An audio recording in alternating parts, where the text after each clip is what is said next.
Bienvenue au Majuscule Propos, un plateau qui accueille des experts et analystes pour décrypter tout ce qui est politique et développement socio-économique. Ce soir, on revient sur la déclaration de principe entre les représentants du gouvernement de la République démocratique du Congo et ceux de l'Alliance Fleuve Congo M23, marquant une étape importante vers la conclusion d'un accord de paix globale avec la facilitation de l'État du Qatar. Je suis avec Maître Gassemina Jean-Baptiste, avocat et analyste politique. Bonsoir. Bonsoir. Je suis également avec Tite Gatawazi, journaliste et analyste politique. Bonsoir. Bonsoir, Amandine. Que veut dire une déclaration de principe, Tite?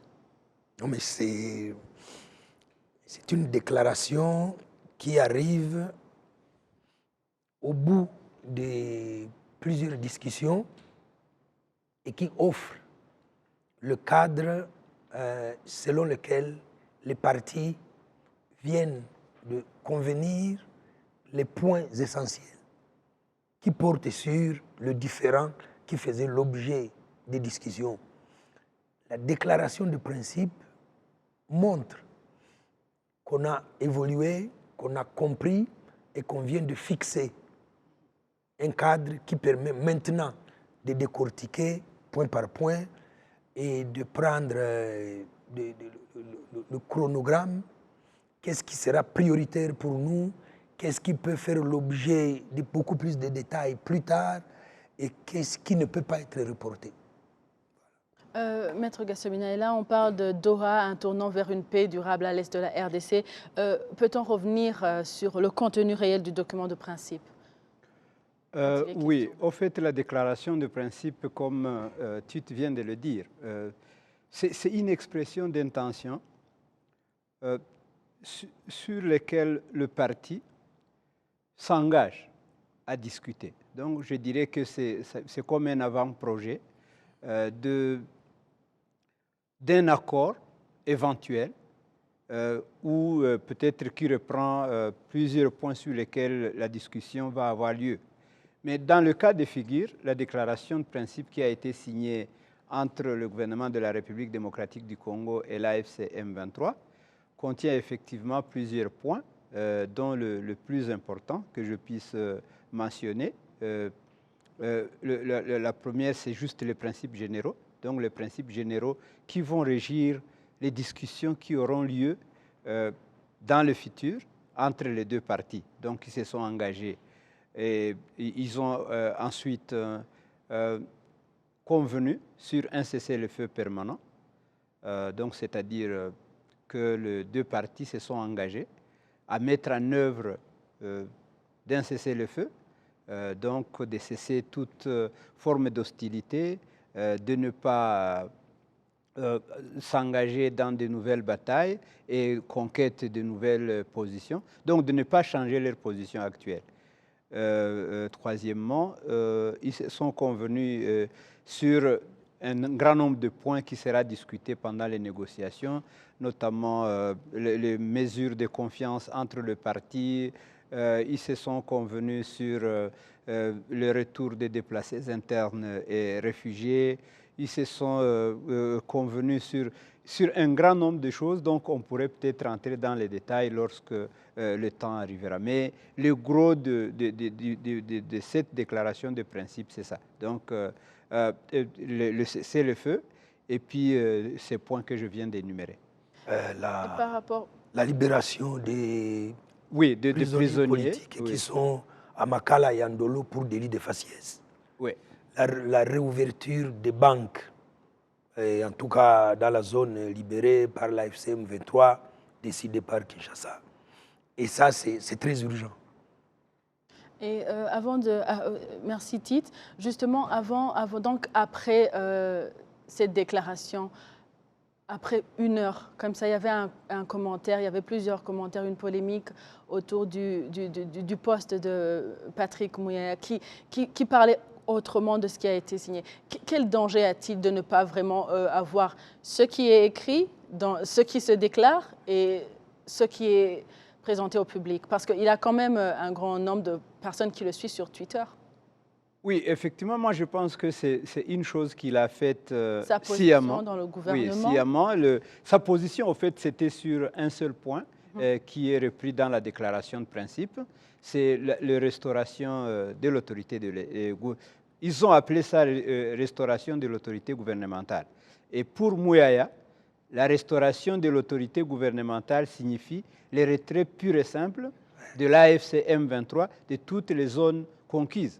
Mais comme vous veniez de le mentionner, c'est effectivement une erreur délibérée. Il a fait sciemment, il voulait peut-être attirer beaucoup plus d'attention, il a fait juste pour des raisons de propagande. Ça ne correspond ni à la vérité, ni à ce qui est écrit dans le document. Donc, dans le document, c'est bien écrit que parmi les points qui seront discutés figure la restauration de l'autorité gouvernementale sur toute l'étendue de la République démocratique du Congo.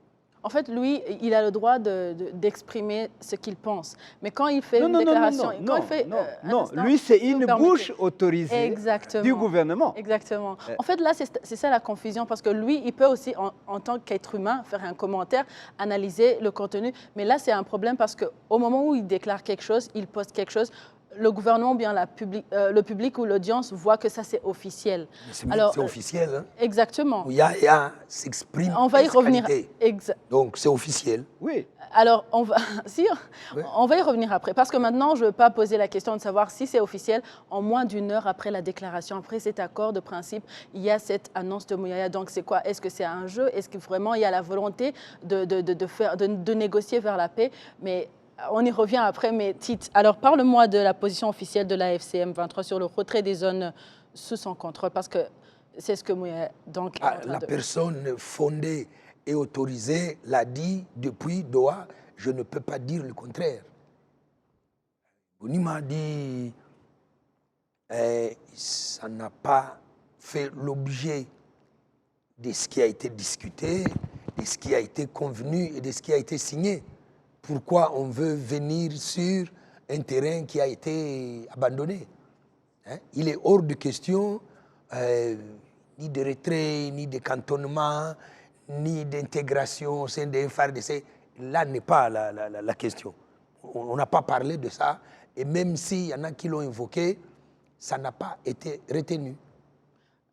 Votre point de vue? Non, en fait, non. Les téléspectateurs devraient comprendre une chose. Donc, ce n'est pas une erreur que Mouyaya a commise, c'est une diversion. Ouais.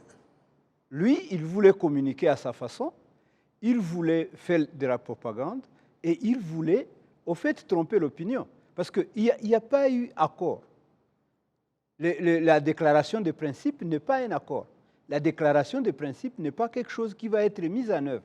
C'est juste une déclaration convenu entre deux parties sur les limites des discussions ultérieures qui auront lieu. Et lui, il dit, la restauration de l'autorité de l'État signifie purement et simplement le retrait de l'AFC M23 des zones conquises. Mais si vous lisez la déclaration elle-même, elle ne le dit pas. Donc, Mouyaya a fait dire au document ce qui n'est pas écrit et ce qui ne dit pas. Donc c'est une diversion, je pense que c'est une manœuvre politique et nous en sommes d'ailleurs très habitués. C'est ce qu'il fait, il le fait tout le temps. Ils ont eu à changer même des déclarations officielles et des déclarations venant des sommets des chefs d'État et des gouvernements. Donc ce n'est pas pour la première fois. Et ils manipulent l'opinion à leur guise et c'est comme ça, c'est un choix qu'ils ont opéré. Et quel impact cela a sur donc, dans la population locale et leur confiance dans la sécurité actuelle? Bien que c'est interne, ça impacte aussi la région des Grands Lacs. Je pense que depuis un certain temps, même l'opinion publique en RDC ne croit plus à ce qui est dit par le sommet de l'État. J'en veux pour preuve des extraits des discours du chef de l'État qui sont repris instantanément. Son interview sur France 24, où il disait jamais, jamais, jamais. Le discours devant le corps diplomatique accrédité à Kinshasa, histoire de lignes rouges et tout ce que vous voulez.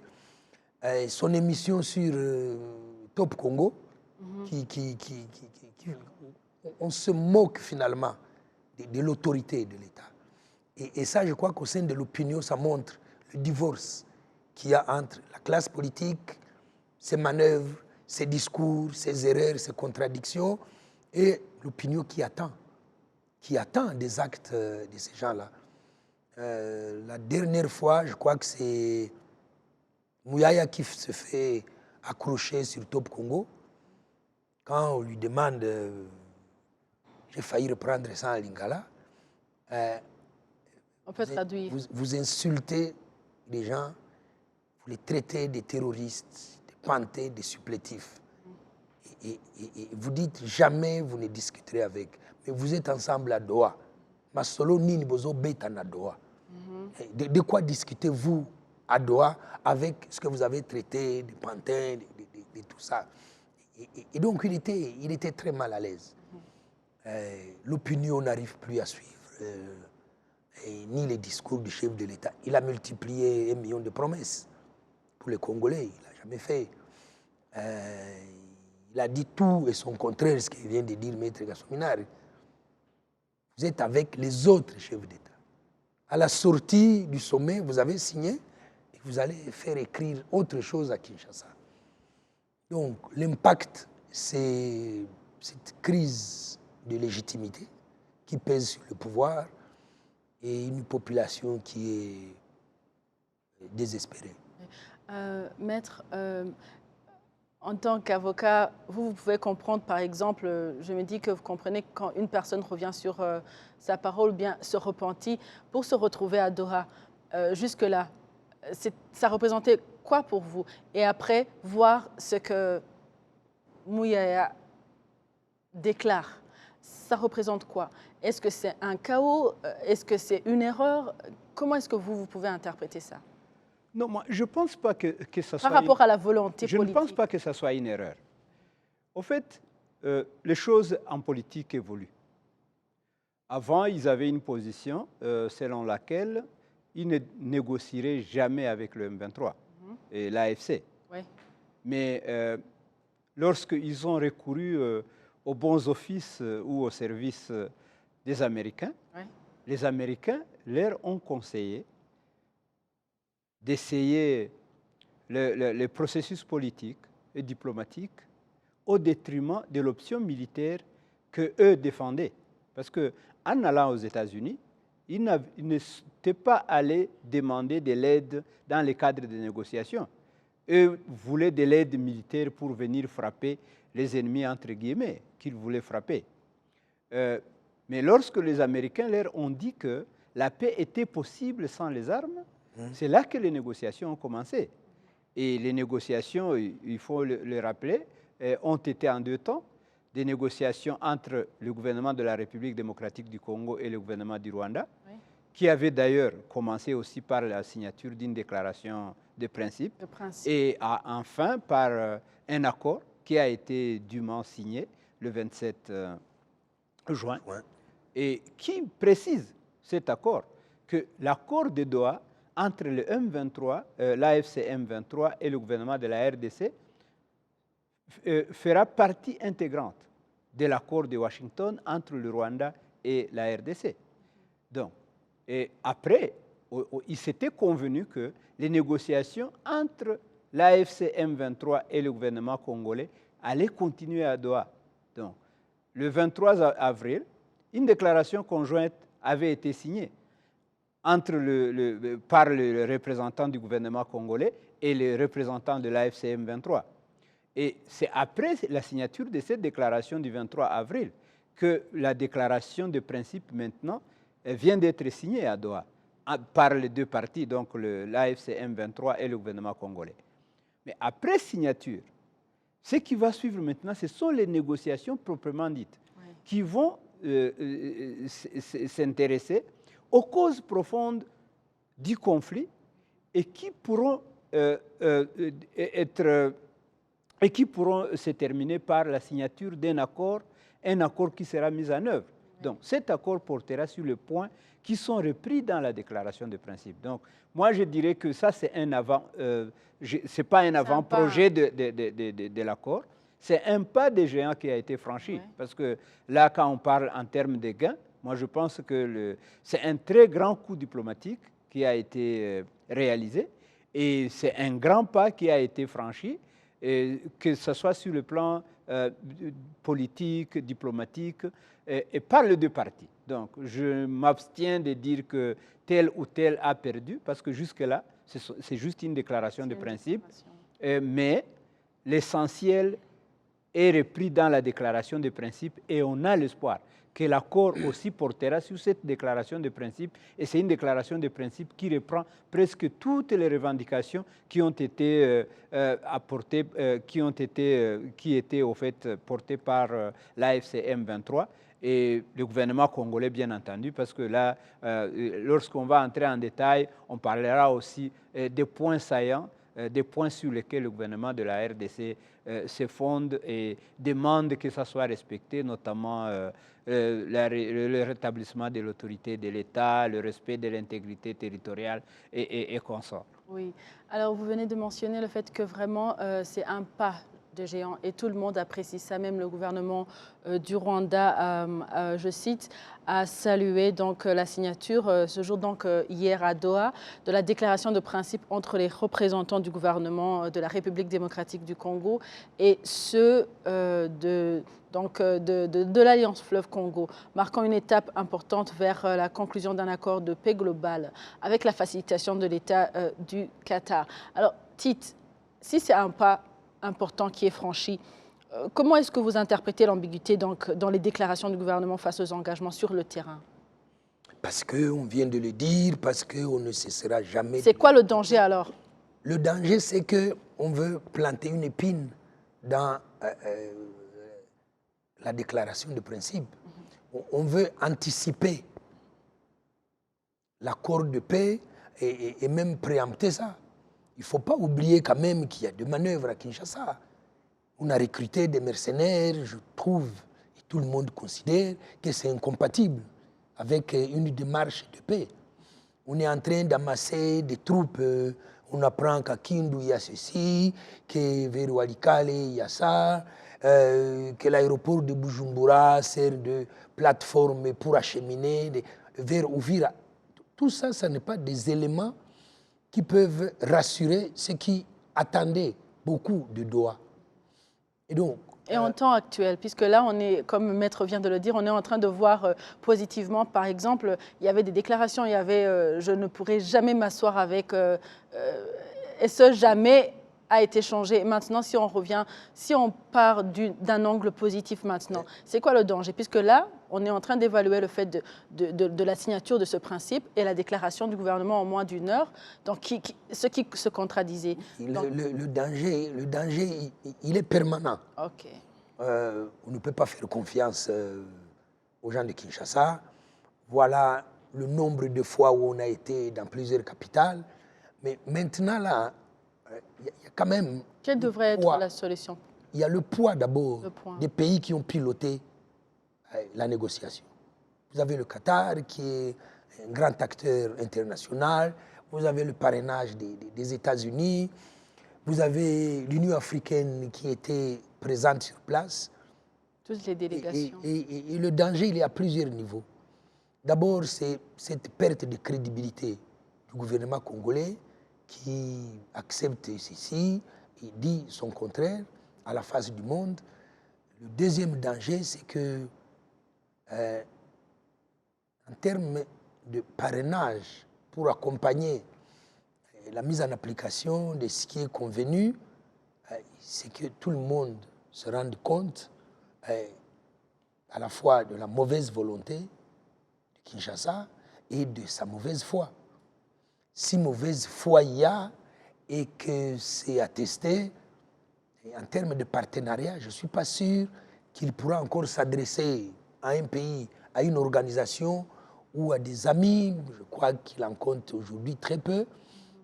Les Belges n'ont pas beaucoup servi la cause du Congo. Et donc, rester avec la Belgique et l'Afrique du Sud en quoi ils vont l'aider pour le sortir du marasme dans lequel il est en train de se mettre, vis-à-vis du Qatar, vis-à-vis des États-Unis et vis-à-vis des pays de la région aussi. Et donc, le danger, il est là. S'il est attesté que ces mercenaires viennent casser de l'AFCM 23, je viens de Déjà, dire. eux, ils ne mentionnent jamais le point de mercenaires. C'est comme si, on va analyser ça une autre fois, mais déjà, eux, ils ne mentionnent pas ça. Maître, de votre point de vue, puisque là, on vient de dire à quel niveau est le danger, comment est-ce que vous êtes du même avis, tout d'abord? Oui, à quel niveau est le danger? Puisque là, on est en train...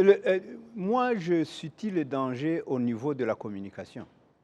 Parce que le gouvernement de la RDC fait une chose et dit le contraire. Donc, alors qu'il devrait en principe lier la parole à l'acte. Donc, arrivés à Doha, ils se sont rendus compte qu'ils devraient négocier et devraient consentir à un nombre de points sur lesquels les discussions porteront. Parce qu'il était déjà dans le processus. Mais comme sa communication politique à Kinshasa avait pris une autre ligne, ils se sont obstinés à continuer à mentir l'opinion qui n'était pas en pourparlers ou en négociation avec la FCM 23, parce que à plusieurs reprises, ils ont dit qu'ils ne négocieront jamais avec eux. Donc là, le danger se situe au fait là-bas, parce qu'ils sont présents effectivement à Doha. Non seulement ils ont signé la déclaration conjointe en avril dernier, ils viennent de signer une déclaration de principe. Maintenant, c'est-à-dire ils vont aussi signer l'accord, parce que les négociations auront lieu. D'ailleurs, si vous avez lu la déclaration de principe, il y a même un calendrier, il y a un chronogramme. Donc, pas au plus tard que le 8, il doit y avoir négociation et l'accord devra être signé au plus tard le 18. Donc, si ça a été arrêté, c'est que même, qui sait, peut-être que même les drafts d'un accord possible existent. Et là, au fait, le danger se situe au niveau de la communication. Est-ce que les communicateurs politiques du gouvernement congolais lient la parole à l'acte? Est-ce qu'ils disent ce qu'ils font? Ou est-ce que font-ils ce qu'ils disent? C'est ça le danger. Quand on parle du danger, du point de vue, merci beaucoup Maître, quand on parle du point de vue de Maître Gassomina qui vient de parler le danger, lui, ce qui est très dangereux, c'est la communication. Ici, on pourrait se demander, parce qu'ils parlent très bien français, ils communiquent très bien, ils élaborent très bien. Est-ce que c'est ce danger-là, est-ce que c'est l'ignorance, c'est une manœuvre, c'est quoi exactement de votre point de vue, Tite? Ah non, mais c'est un choix, Maître vient de le dire. C'est une mauvaise communication, c'est un problème de... Elle n'est pas mauvaise. C'est un choix qu'on fait. Au lieu, ce qu'il dit, au lieu de faire de la pédagogie pour expliquer les problèmes qu'on a, les voies empruntées pour obtenir des solutions à ces problèmes, eux, ils viennent dénaturer la démarche. Ils viennent dire le contraire de ce qu'ils sont en train d'accepter, que ce soit à Doha, que ce soit à Washington. À Washington, on a quand même vu une mobilisation de la presse pour dire ce qui n'a jamais été dit là-bas. On avait vu le tweet du ministre des Affaires étrangères du Rwanda, Nduhungirehe, qui dit « Je suis surpris qu'une agence de une agence de presse qui aurait la respectabilité puisse donner des informations et pourtant nous sommes dans la salle de négociation. » Mais ça, on savait que c'est une manœuvre qui venait de Kinshasa. Oui. Maître vient de dire, on a vu des contre-documents produits par Kinshasa. Ça, c'est Bujumbura, c'est Luanda. Et donc, cette communication-là est choisie, mais au détriment des intérêts du Congo et des Congolais. Il y avait vraiment, quand on parle de contre-documents, ça veut dire que c'est prémédité, c'est pas une erreur. Vous avez mentionné donc le danger en termes de communication. Alors, par rapport, parce que là, Doha, c'était un espoir puisque c'est interne, c'était la RDC et M23. Alors, c'est quoi l'impact si tout est manœuvré dans ce sens? C'est quoi l'impact sur la région des Grands Lacs? Au fait, l'impact, ce sont les résultats. Parce que s'ils font une chose et disent le contraire, c'est-à-dire que même lorsqu'un accord sera conclu entre les deux parties, cet accord aura plus de chances de ne pas être mis en œuvre. Parce que la volonté de mettre en œuvre n'existe pas dans le chef des autorités congolaises. C'est ça le danger. C'est ça le problème. Parce que, et si on parlait, pardon, si vous permettez, si on parlait d'une volonté conditionnée, parce que là, eux, ils disent qu'ils ont la volonté. Est-ce qu'on peut parler que la volonté, il n'y a pas de volonté ou bien il y a une volonté conditionnée? Qu'en pensez-vous? Ce n'est pas une affaire de conditions. Quand on va discuter autour d'une table, il y a plusieurs manières d'y aller. Si on y va en traînant les pieds, ça se sent, ça se sait. Si on y va en faisant des déclarations préalables, et si on y est et qu'on dise, comme il dit, une chose et son contraire, c'est qu'on n'a pas de volonté. Même si la bonne foi se présume en droit, la mauvaise foi, elle est caractérisée dans ces conditions. Je parlais de l'exemple de Washington. C'est quand même assez révélateur. Et même après Washington, l'interprétation qu'en fait le chargé de la communication du gouvernement congolais, qui s'agrippe sur un petit point et qui l'interprète de la très mauvaise manière. Le rétablissement de l'autorité de l'État, et ils appellent ça l'autorité gouvernementale. Est-ce qu'il veut nous faire un cours de droit constitutionnel pour faire la différence entre l'État et le gouvernement? Est-ce qu'il veut nous dire que c'est uniquement la zone libérée par l'AFC M23 où l'autorité de l'État n'existe pas, ce qui est aussi une falsification de l'histoire de ce pays? L'autorité de l'État, zaïrois d'abord, puis congolais, est inexistante depuis la décennie 80. Quand l'État ne peut plus payer ses fonctionnaires, ça c'est l'autorité de l'État. Quand l'État ne peut plus assurer la justice, quand la population n'a pas accès aux soins médicaux, aux infrastructures. C'est ça l'expression de l'autorité de l'État. Mais dans l'esprit de Mouyaya, c'est le danger dont on parle. C'est de dire, finalement, l'AFC M23 devra quitter les zones libérées et comme s'il faisait une remise de prise avec le gouvernement de Kinshasa. C'est malsain, c'est malhonnête de le dire, et il est en train de se rendre un mauvais service parce que dans la phase 2, ça va être reproché à la délégation gouvernementale. Dans ma tête, il y a trop, ça circule tout ce que j'ai vu sur la page de Mouyaya. Et je suis en train de chercher un synonyme d'un terme que je ne veux pas utiliser, mais enfin, je vais utiliser ça. J'ai lu ça. Je fais une citation. Il y avait un commentaire pour dire l'incompétence. Est-ce que une personnalité comme Mouyaya, est-ce que quand il est incompétent, est-ce qu'il peut être un danger pour le processus de la négociation? Puisqu'il y a les accords, il y a la signature, et lui, il communique quelque chose d'autre. Parce que d'un point, on peut dire que c'est une mauvaise communication. Quel est votre point de vue par rapport à son comportement? Puisque ici, on est en train d'évaluer à quel... Oui, moi, je ne partage pas cette analyse. Ce n'est pas que le ministre Mouyaya est incompétent. Dans la communication? Non, non, non. Au fait, il communique avec un objectif de nuire. C'est ça sa façon de communiquer. Alors, c'est quoi la suite? Qu'est-ce qui va suivre? Non, la suite, au fait, c'est quoi? C'est pour répondre à votre question antérieure. Oui. Oui. C'est le manque de volonté politique de résoudre cette question de l'Est du Congo par un dialogue franc. Parce que le gouvernement de Kinshasa n'a jamais voulu utiliser cette voie pour résoudre cette question. Pour eux, l'option militaire était la meilleure. Et ils l'ont essayé depuis 2021, jusqu'à la chute de la ville de Goma et celle de Bukavu. C'est là que tous les acteurs nationaux et internationaux, tous les partenaires de la République démocratique du Congo, leur ont dit que cette crise ne va jamais se résoudre par des moyens militaires. Il faut un dialogue politique, il faut un processus politique. Alors pour les négociations, comme on avait dit au début, quand on parle de négociations, il doit y avoir une volonté.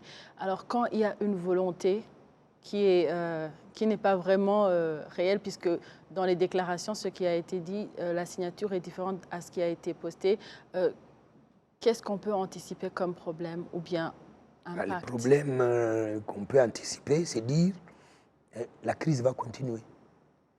Parce qu'en sous-main, Kinshasa se prépare à la guerre. Il y a beaucoup d'éléments factuels qui l'indiquent. Et leur communication est une preuve qu'ils ne sont pas disposés à rentrer dans le canevas tracé par Doha. Et donc, le chronogramme qui a été convenu ne sera pas respecté, étant donné qu'il faut multiplier les manœuvres. Et donc, on va se retrouver comme ça, à la date de retour à Doha, sans que les prisonniers politiques ne soient libérés, sans qu'on ait demandé à la Banque centrale de laisser les banques fonctionner. On pourrait assister à des escarmouches du côté de Walikale ou encore qui viennent bombarder Minembwe ou qui passent par le nord pour venir attaquer les positions du côté de Rwindi. Voilà. Et ça, ce sera la preuve justement de la prise en otage de cette déclaration de principe qui empêchera qu'on aille jusqu'aux négociations et qu'on signe un accord, comme il dit, hein, un dialogue franc, massif et sincère. On risque de ne pas l'avoir et donc on va s'attendre à ce que la guerre continue. Je crois qu'en dépit de tous les moyens qu'il a investis, il a montré quand même que ce n'était pas un général. Oui, alors, l'absence de discussion sur les vraies causes du conflit, donc si maintenant on peut évaluer, parce que les causes profondes, on sait tous que quand on n'aborde pas les causes profondes, les problèmes qu'il y a, il y aura toujours, c'est comme une répétition, Qu'est-ce qui va suivre, maître? Moi, je pense que, en fait, nous disions tantôt que si les négociations ne vont pas bon train, c'est parce qu'il y a manque manifeste de la volonté du gouvernement de Kinshasa. Ça se manifeste par plusieurs éléments factuels, comme mon collègue vient de le mentionner. Il vient de le mentionner, oui. Oui, par exemple, vous vous souviendrez qu'au 23 avril, une déclaration conjointe a été signée. Il a été appelé déclaration conjointe, mais c'est une déclaration qui a été signée séparément, bien qu'ayant un même contenu, mais une a été signée à Kinshasa, l'autre à Goma, par deux personnes qui étaient ensemble à Doha. Oui. Déjà, ça montre que la volonté n'y était pas. Donc, il y a eu pression quelque part pour dire que vous devez signer ce document parce que nous avons perdu énormément de temps en train de l'élaborer. Vous ne pouvez pas vous séparer comme ça en queue de poisson sans le signer. Donc, le document a été signé et le document a été appelé un document conjoint alors qu'il avait été signé dans deux villes différentes, distantes de 2000 km.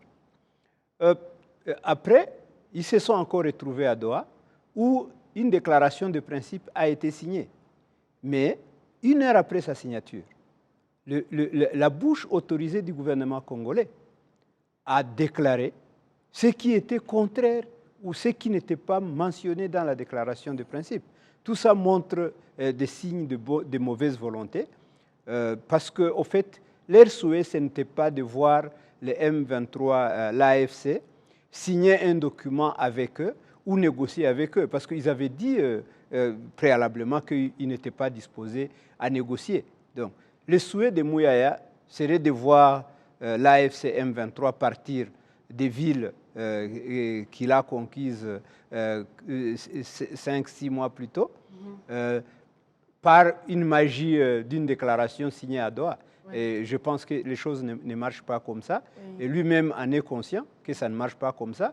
Le danger, au fait, que nous voyons, c'est quoi? Si cette mauvaise volonté continue à se manifester, la réalité, c'est que le processus va capoter. Et une fois le processus capoté, donc on va revenir à la case départ. Alors, merci, Maître. Quand on parle d'articuler donc les engagements pris à Doha, donc comment devrait-il, donc avec les accords antérieurs de Washington, puisque là, il est question, on va mettre un tout petit peu à côté ce qui a été dit par le porte-parole. Donc, on met de côté, on regarde seulement la volonté en termes de signature. Comment est-ce que ça devrait s'articuler? Donc, qu'est-ce qui va suivre? Puisque là, on va le mettre de côté, puisque lui, il est en train de divertir. Oui. Hein, dans notre discussion là maintenant, puisque c'est très important de savoir à quoi on s'attend, à quoi. Donc la région, c'est pas seulement la RDC.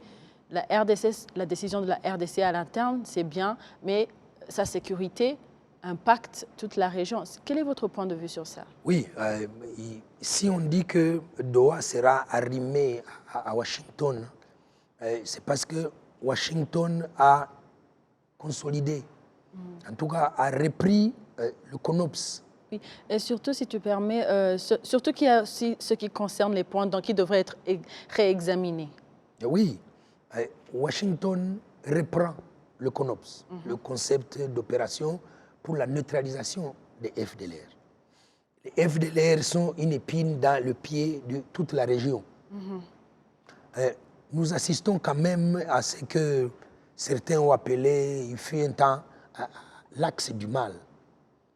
Nous avons l'axe Bruxelles-Kinshasa-Bujumbura qui tient mordicus à la pérennisation des FDLR à l'est de la République démocratique du Congo. Nous avons un discours de haine qui est quasiment assumé. Nous avons la persécution des Tutsis congolais avec en prime une impunité. Et c'est cet axe-là que quelqu'un avait appelé les forces obscures, mais qui ne sont plus obscures parce qu'on les voit à l'œuvre. Et donc, toute la manœuvre qui tourne autour de ça et qui tente de saboter Doha pour pas qu'on s'occupe du problème des FDLR. C'est aussi ça qu'il faut voir. Donc, arrimer Doha à Washington, c'était ça. Ouais.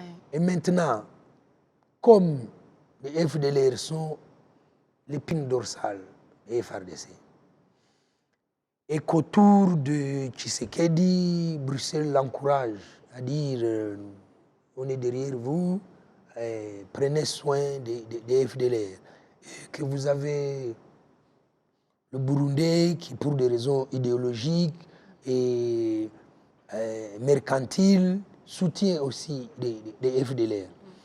Ça, c'est un obstacle à la réussite à la fois de Doha et de Washington. Oui. Maître, merci beaucoup, Tite. Mais d'une manière légale, quand il y a une déclaration, une signature et qu'il y a cette diversion, entre guillemets, puisqu'on a conclu que ce n'est pas de l'incompétence, c'est une manœuvre préméditée.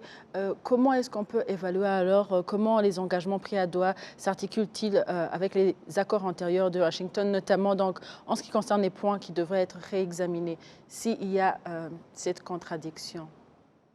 Je pense que c'est ça le rôle de la médiation. Okay. Sûrement qu'ils sont en train de suivre l'évolution des choses. Ils suivent toutes ces déclarations qui sont faites et ils sont là pour la réussite du processus. Et je pense qu'ils devront faire quelque chose pour que ces manœuvres cessent et que les négociations aillent de l'avant et qu'un accord soit trouvé. Parce que l'objectif de tout le monde, c'est de trouver la paix. Et cette paix, pour être trouvée, ça devra nécessairement passer par un accord politique inclusif, un accord qui pourra toucher sur tous les points sensibles et tous les points qui ont trait aux causes profondes qui ont été à la base de ce conflit armé. Donc je pense que la balle maintenant est dans le camp de la médiation. Et je pense que comme avant de commencer le processus, il y a eu des pressions politiques qui venaient de toutes parts pour dire qu'il doit y avoir des négociations pour mettre fin à cette guerre. J'imagine que les gens qui mettaient cette pression sont encore présents et cette paix est bénéfique pour tout le monde et j'imagine que toute personne de bonne foi qui pourra avoir cette opportunité de mettre de la pression pour que la paix revienne dans l'intérêt des populations de toute la région, des populations de l'Est du Congo en particulier et des populations de toute la région en général, j'imagine qu'il va appuyer cette manette. Merci. Tite, j'aimerais revenir sur l'épine. Quand vous parlez de l'épine, puisque là on va conclure, on était en train de voir donc, la déclaration de principe donc, de Doha, un tournant vers une paix durable à l'est de la RDC, c'était ça la question. Ouais. Et dans la première phase, on a regardé les dangers, donc après la signature. Maître nous a partagé de la communication, le problème de communication. Et vous nous avez partagé l'épine préméditée, donc la manœuvre. Ouais. Pourriez-vous revenir un tout petit peu, d'une manière brève, sur cette épine, parce qu'on va conclure? En fait, il y a... Quand on parle d'épine, puisque j'aimerais bien comprendre le danger alors. Le danger, c'est comme ce que je voulais... J'ai dit que c'était des forces obscures. Les forces obscures. Mais qui, avec le temps, remontent à la surface. En tout cas, on voit bien la pointe de l'iceberg et quand on fouille un peu, on voit. Je rappelle quand même que dans un des rapports les fameux experts, le groupe d'experts des Nations Unies sur le Congo, on avait dit, écrit noir sur blanc, que la neutralisation des FDLR était une violation du droit international humanitaire. Voilà. Allez-y comprendre que les Nations Unies décrètent que les FDLR sont un groupe à idéologie génocidaire, sont les héritiers des génocidaires, sont un groupe terroriste. Et que pour obtenir la paix, on dit qu'il faut les neutraliser. Non, non, non, non. Ne touchez pas au FDLR, vous violez le droit. Il y a une alliance entre Kinshasa et Bujumbura.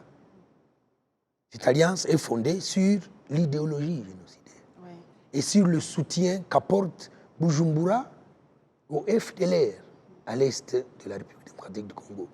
Derrière Kinshasa et Bujumbura, il y a la Belgique. On a vu comment la Belgique s'est dépensée, sans compter, sur la scène européenne, disons, pour obtenir des sanctions contre le Rwanda. Est-ce que c'était ça, une démarche vers la paix?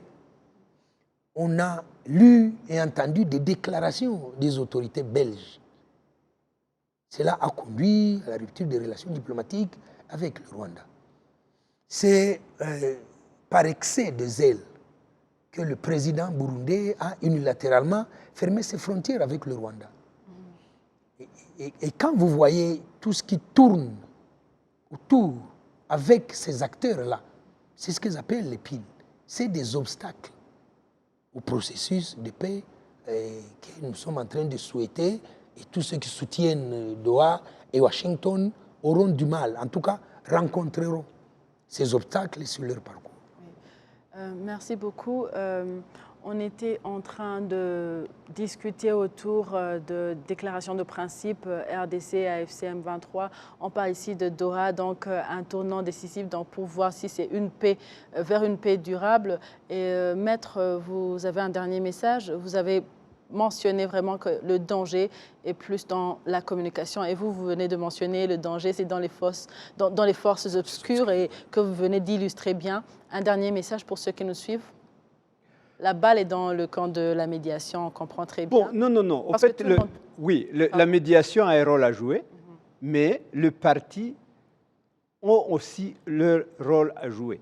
Donc, le parti en négociation, parce que de toutes les façons, l'AFCM 23 et le gouvernement congolais devront se ressaisir, s'asseoir ensemble, discuter des causes profondes qui sous-tendent le conflit à l'est de la RDC et bien entendu avec l'aide de la médiation.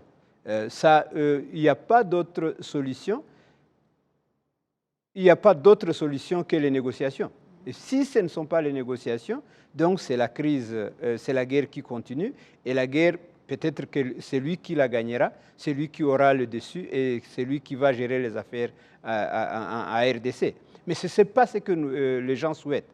Les gens souhaiteront que, pour réduire ou minimiser la misère de la population et les conséquences de la guerre, que les négociations aboutissent et qu'un accord soit trouvé et que cet accord soit effectivement mis en œuvre comme le souligne la déclaration des principes qui a été conclue et signée à Doha il y a 2 jours de cela. Ouais. Merci beaucoup. Un dernier message? Oui, j'ai la phrase de Churchill en tête rapidement.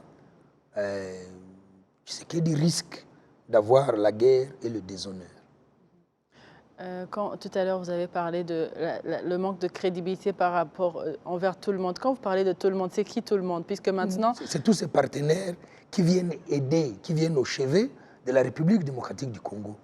Il a quand même fait le tour du monde, il a été partout pour dire qu'il était agressé.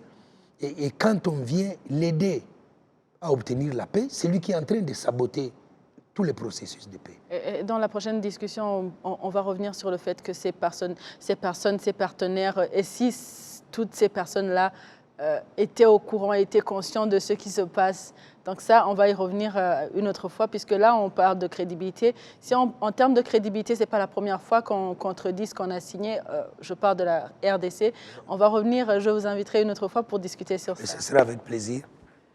Merci beaucoup à Maître Gassominali et aussi à vous, Tite, pour avoir répondu à notre invitation. Merci, voilà, c'est la fin de notre programme de Majuscule Propos. On revient une autre fois. Vous étiez avec Amandine Dikomasabo. À la prochaine et d'ici là, portez-vous bien.